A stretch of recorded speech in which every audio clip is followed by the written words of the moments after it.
I'm David Knight from Healthcraft. Today we're going to show you how to cook vegetables the waterless way. We're going to start off with our 1 1/4 quart saucepan right here. Before we get to this, let's prep our vegetables. Now we're going to start off with carrots. First thing on the menu is carrots.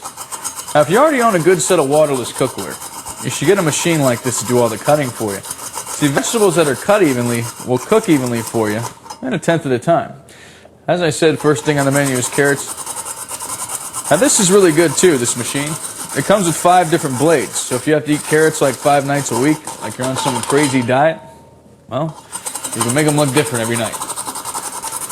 This is really good if you want to waffle them, dice them, slice them. You can even make baby food with the kitchen machine. Now there's a couple things this machine will not do. It will not slice tomatoes. It will not cut raw meat.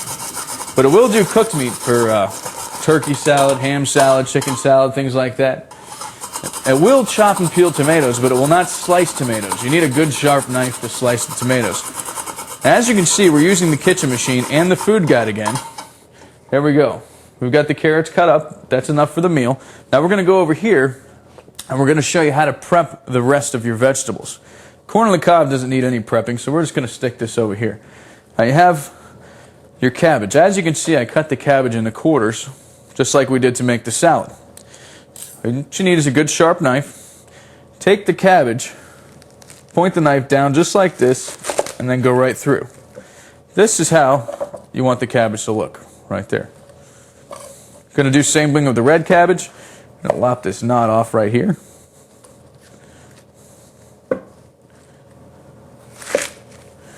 Just like that. So that's ready. Now we just need to cut our potato in half. I'm using a red potato. It's up to you, whatever type of potato you want to use.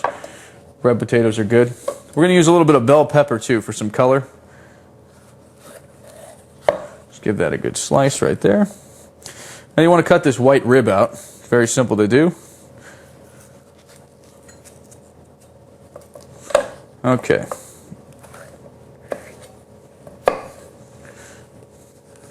Okay, we have everything ready. And we're going to go back over to our pan right here. This is the 1 1/4 quart saucepan. Now, to this pan, we're going to add our carrots.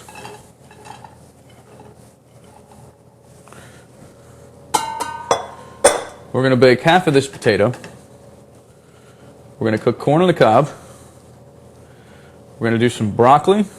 We're going to do a wedge of the red, wedge of the green cabbage.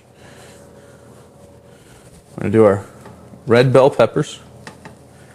There you go. Now you have all the vegetables in the pan. So what we need to do now, let me move this out of the way, is fresh vegetables have a tendency to dehydrate from harvesting, packaging, and shipping. So what you need to do before you cook these is just rinse them with a little bit of cold water. Pour all the water on, and you're going to pour the water right back off. Just the moisture that clings to the vegetable is all you need to cook with. That's waterless cooking. I had a lady tell me one time, she said, you know, I do the same thing you do, except I use a couple tablespoons of water and I pressure cook or steam. So that's like the egg that's half fresh. It doesn't matter if you use a tablespoon of water or a whole gallon of water. Once you can smell your food cooking, you know you're going above the boiling temperature and you're losing all the minerals and vitamins that your body needs to live on.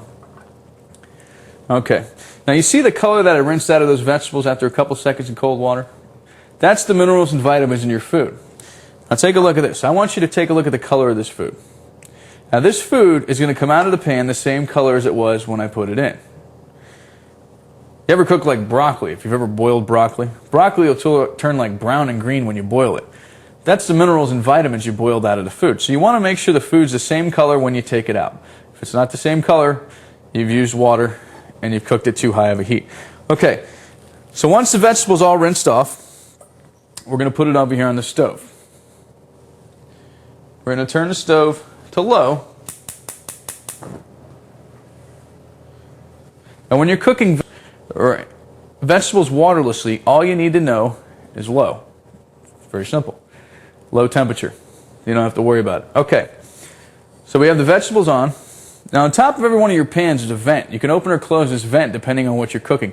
Now if you want to keep all the minerals and vitamins inside the pan, you want to have the vent closed. So we're going to turn the vent to closed We're going to cover it. In a couple minutes, we're going to have our vegetables. All right, let's take a look at the vegetables. Remember what I told you about when we first put these in? I told you to always look for the color. And as you can see, the color of those vegetables are the same exact as when I put them in. Look how bright and green. Look how bright and green the green cabbage is. Look at the red cabbage. Now, when you cook cabbage, like if you cook red cabbage, it usually turns gray. If you cook green cabbage, it usually turns white. Broccoli usually looks like it just got out of the army, all brown and green. Look at our bell peppers right here. Corn on the cob is so sweet you don't need salt and butter to flavor your food. See, a lot of people have been eating salt and butter on corn on the cob so long they don't even know what corn tastes like. That corn is naturally sweet. The number one sweetener in the world is corn syrup. When you boil corn, you'll see how the water turns cloudy. That's all the natural sugars and sweeteners you boil out of the corn. So this corn doesn't need salt and butter. We even baked a potato for you on top of the stove. A lot of people always ask me about microwaves too. Microwaves are good for quick, but if you want any health and nutrition out of your vegetables, you don't want to stick them in the microwave. They cook at a high temperature. Now here's your carrots, tender and sweet. Just pour those right on just like that. How much water do we use? None. There's no stick, no burn, no scorch. The only thing you ever need to get this cookware clean, remember, is warm, soapy water and a dish rag. Wipe right out for you. I got all those vegetables on the table for you, less than 20 minutes, and all the pots are very clean.